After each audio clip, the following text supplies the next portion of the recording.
Halo semuanya, seneng banget bisa ngobrol lagi sama kalian. Oke, jadi kalian udah punya modal dan ambisi yang benar-benar tepat bikin uang kalian kerja keras di pasar saham Amerika. Itu mindset yang luar biasa. Tapi, tunggu dulu. Injak rem dalam-dalam sebelum kalian klik tombol beli. Kalian wajib banget ngikutin sesi bedah materi kita kali ini sampai tuntas. Oke, mari kita bedah bareng-bareng. Di analisis kita kali ini, kita bakal bongkar realitas keras dan jebakan-jebakan tersembunyi di pasar saham AS.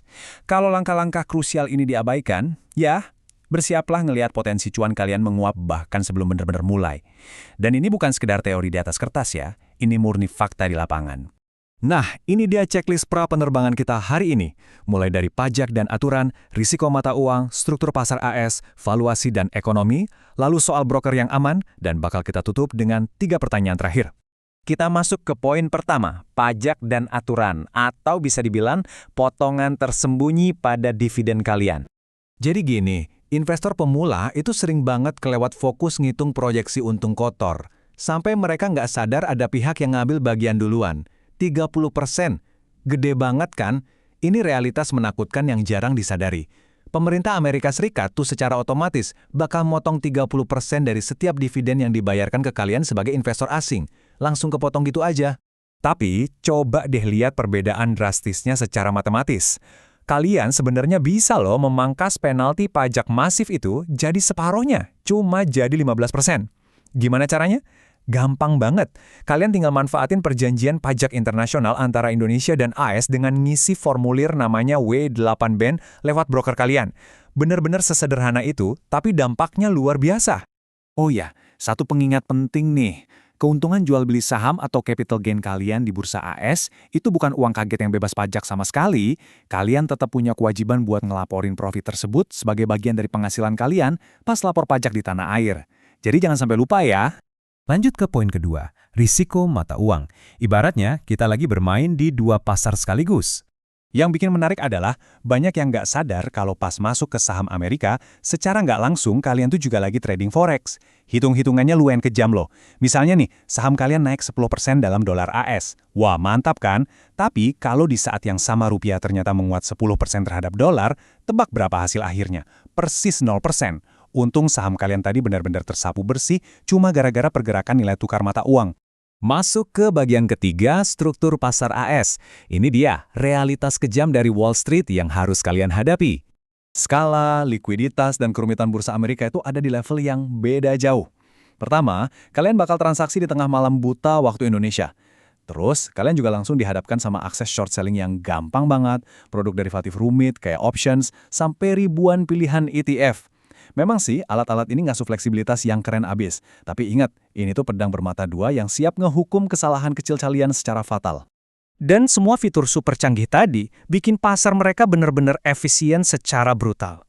Di medan perang sekelas ini, jujur aja, susah banget buat investor retail kayak kita untuk bisa terus-terusan ngakalin para profesional dan algoritma Wall Street yang melototin pasar setiap detik.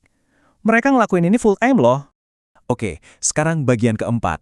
Valuasi dan ekonomi. Kita bakal bahas soal kekuatan makro di balik layar. Poin krusialnya di sini adalah uang kalian itu nggak lagi berenang di kolam yang tenang. Dia lagi diombang-ambingkan sama kekuatan makro raksasa. Keputusan suku bunga dari The Fed misalnya, itu bisa muter balik tren portofolio kalian dalam sekejap mata. Suku bunga tinggi bakal langsung mencekik saham-saham teknologi dan growth stocks. Belum lagi kalau kita ngomongin musim laporan keuangan atau earning season yang sering jadi bom waktu. Bisa bikin pergerakan harga ekstrim banget, justru pas kalian lagi enak-enaknya tidur. Lanjut ke bagian kelima, broker yang aman. Ini ibarat mengamankan fondasi kalian. Setelah kalian pusing-pusing nyusun strategi, pertanyaannya sekarang, di mana kalian bakal naruh uang hasil keringat kalian itu? Tolong perhatikan 2 nama ini baik-baik. SEC dan FINRA. Mereka ini ibarat anjing penjaga paling galak di pasar modal Amerika Serikat. Kalau broker pilihan kalian nggak terdaftar dan nggak diawasi langsung sama keduanya, jujur aja kalian pada dasarnya lagi nyerahin uang kalian secara sukarela ke penipu. Jangan sampai deh.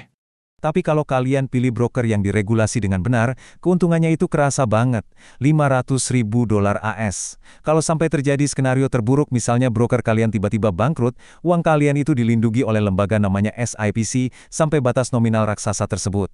Ini adalah fondasi keamanan mutlak yang bikin kalian berhak buat tidur nyenyak tiap malam. Walaupun udah aman, bukan berarti kalian kebal dari yang namanya kebocoran alus. Waspada sama biaya-biaya tersembunyi ya, kayak biaya konversi mata uang, biaya penarikan uang, sampai selisih harga jual beli atau bid-ask spreads.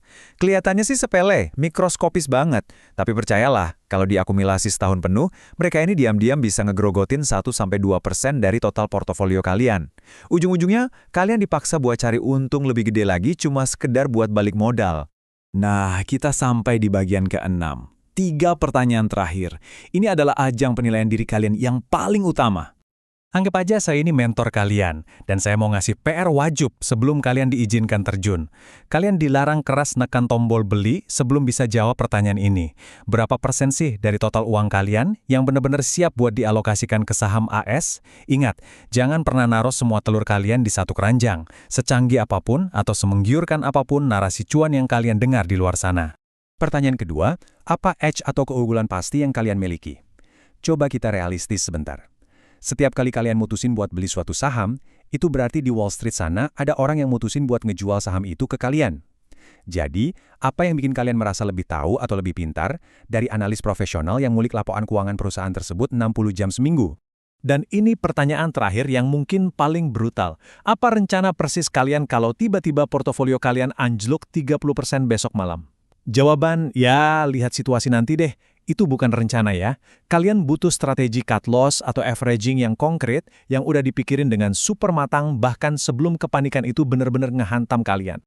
Sebagai catatan, seluruh informasi yang kita bahas ini murni buat edukasi dan literasi keuangan, bukan ajakan buat beli atau jual saham tertentu ya. Sesi bedah materi ini anggap aja sebagai tamparan realitas buat ngebuka mata kita semua. Nah, balik ke pertanyaan tadi. Berbekal semua lapisan risiko yang udah kita bongkar, apakah kalian yakin kalau kalian adalah sang predator di pasar Amerika? Atau jangan-jangan, tanpa sadar, kalianlah yang selama ini jadi mangsanya? Lakukan riset kalian sendiri, do your own research, dan selamat berpikir kritis.